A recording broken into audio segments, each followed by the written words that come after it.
Bonjour les investisseurs, c'est Business AD. Aujourd'hui, je tourne une nouvelle vidéo dans laquelle je vous montre 3 ETF à acheter et à conserver. Dans cette vidéo, je ne donne pas de conseils d'investissement, je vous partage juste mon avis. Alors, le premier ETF est VTI, Vanguard Total Stock Market ETF. Il suit les 5000 plus grandes entreprises du monde entier. C'est très diversifié, ce que j'aime bien. Le cours de l'action sur ces 12 derniers mois a fait plus de 8%. Ces 5 dernières années, plus de 56%. Ces 10 dernières années, plus de 177%. Ce qui est juste énorme. Ce qui est bien avec ces ETF, ils ont des faibles frais.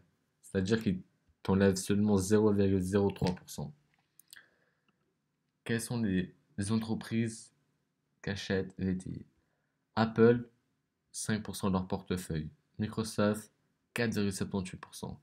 Amazon 4%, Facebook 1,89%, Google 1,32%, Berkshire Hathaway 1,19%, Johnson Johnson 1,18%, Procter Gamble 1,04%, Visa 1,01%. Très diversifié, technologie 23%, ce qui représente de leur portefeuille, finance 12%, communication 10%, consommation défensive 6,83%, 2,81%, 1,91%, santé 14,71%, 12,16%, industriel 9%, immobilier 3,59% et matériaux 2,36%. Alors, leur retour comparé au S&P 500, excusez-moi, regardez, ils performent le SP 500, 16%, 14%, 2%, 1,29%, 25%, 8%, 7,62%. Ce qui est mieux, ce qui est bien aussi. Possède en tout 3566 actions, ce qui fait un total de 937 milliards. Regardez leur courbe, jolie courbe exponentielle, c'est propre. La deuxième est, ou pas, est VOO, Vanguard S&P 500 ETF. Suit les 500 plus grandes entreprises américaines. Le cours de l'action fait plus de 7,59%, plus de 56% sur ces 5 dernières années et ces 10 dernières années, plus de 177%. Ils ont ils ont des faibles frais, 0,03% comme l'autre. C'est normal parce que c'est le même institut, Vanguard. Alors, holding, titre, Apple 6,65%, Microsoft 5,68%, Amazon 4,79%, Facebook 2,25%, Google 1,57%. Bref, bah, c'est normal que ce soit presque les mêmes parce que les plus grandes entreprises américaines sont cotées en bourse. Non, en Amérique, excusez-moi, j'ai bégayé. Alors, performance, regardez, c'est la même chose, hein, S&P 500, sauf que ça c'est un ETF. Là, ils ont 14,23, là, ils ont 14,24 S&P 500. 1,44 sur 1,25, 7,69% sur 7,62%. Il bat le S&P 500. Vous imaginez un tracker bat le S&P 500. C'est ça que j'aime bien avec ce ETF. En tout, il possède 508 actions, ce qui fait un total de 573 trilliards, ce qui est juste énorme. Billions, milliards, excusez-moi.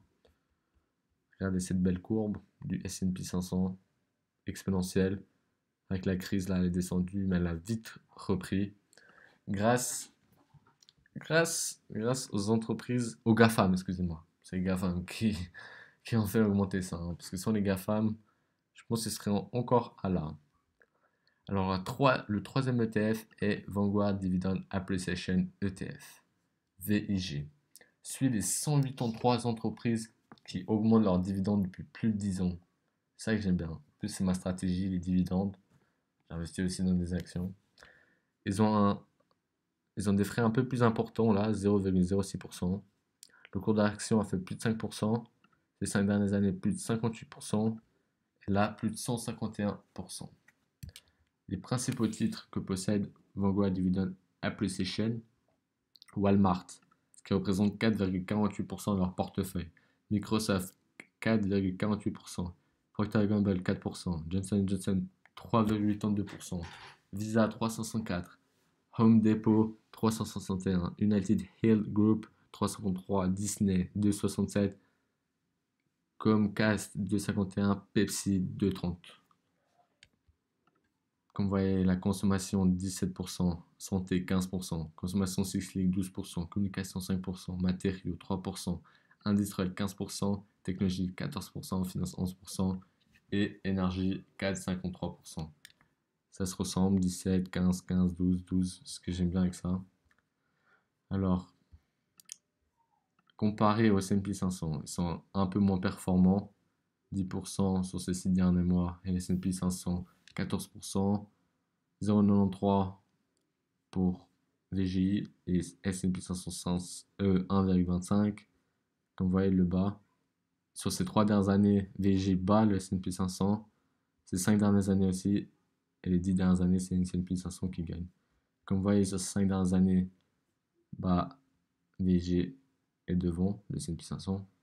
Très ressemblant, mais sur les 10 dernières années, le S&P 500 est un peu supérieur, de 183% et VG 157%. VG possède 212 actions au total, ce qui fait un total de 57 milliards. Voilà quoi.